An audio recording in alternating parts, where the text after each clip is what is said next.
आपण पाहत आहात सत्यदर्शन न्यूज। यशोदाबेन यांना आयुष्यभर सोबत राहण्याची गॅरंटी पाळू शकले नाही, ते देशाला कसली गॅरंटी देणार? काँग्रेस पक्षाच्या वतीने जुळे सोलापूर परिसरातील टाकळीकर मंगल कार्यालय या ठिकाणी संकल्प सभेचे आयोजन झाले। त्या सभेला ज्येष्ठ पत्रकार निरंजन टाकले यांनी मार्गदर्शन केले। या मेळाव्याचे आयोजन कार्याध्यक्ष सुरेश असापुरे यांनी केले होतं। यावेळी काँग्रेस नेते सुशीलकुमार शिंदे, आमदार प्रणिती शिंदे, माजी मंत्री सिद्धाराम मैत्रे, जिल्ह्याचे कार्याध्यक्ष सुरेश असापुरे, नूतन कार्याध्यक्ष नंदकुमार पवार, राष्ट्रवादी काँग्रेसचे अध्यक्ष सुधीर करटमल, काँग्रेस शहराध्यक्ष चेतन नरोटे यांच्यासह काँग्रेस राष्ट्रवादी पक्षाचे ज्येष्ठ नेते पदाधिकारी यांच्यासह दक्षिण सोलापूर तालुका जुळे सोलापूर भागातील नागरिकांची प्रचंड गर्दी झाली होती।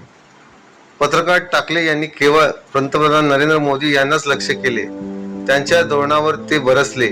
मोदींनी देशात अच्छे नहीं लुच्चे दिन आणले, या शब्दात त्यांनी आपल्या भाषणाला सुरुवात केली। ते म्हणाले, राहुल गांधींनी कर्नाटकात गॅरंटी दिली, त्याची योग्य अंमलबजावणी होऊ लागली।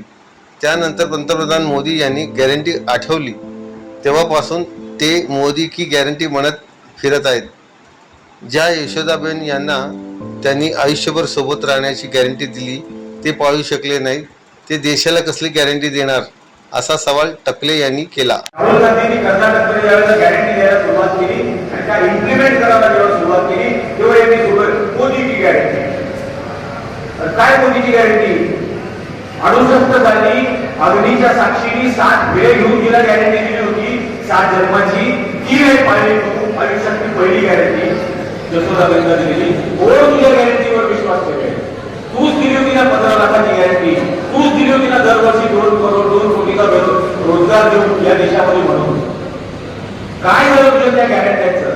तू गॅरंटी दिली होती ना 70,000 कोटीचा भ्रष्टाचार करणाऱ्याला तर आधी जेल की चक्की पिसायंगे।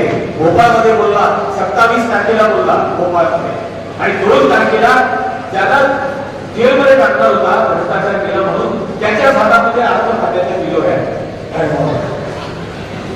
ही याची गॅरंटी, ही गॅरंटी लूट एवढी त्याची गॅरंटी आहे। हा फक्त लुटू शकतो, कारण याने आयुष्यात कर्तव्य केलेलं नाही, याला माहीतच नाही कष्टाने काम करणं काय आणि कष्टाने पोट भरणं काय।